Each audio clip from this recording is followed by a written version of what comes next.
ഞാനും അർജുൻ കൂടെ തോട്ടി മീൻ പിടിക്കാൻ പോവാണേ.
ടൈഗർ ഫിഷ് ഇവിടെ നിൽക്കാണ്ട് അങ്ങോട്ട് പോയില്ലെങ്കിൽ വെള്ളം വറ്റുമ്പോ നീ ചത്തു.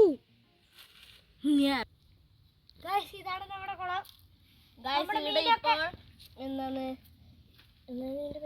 ടൈഗർ ഫിഷ് ആണ് ഇപ്പോൾ ഇങ്ങോട്ട് വരുന്നത്. ഇത് വെള്ളം പറ്റിയാൽ എന്തായാലും മരിക്കുന്നതാണ്.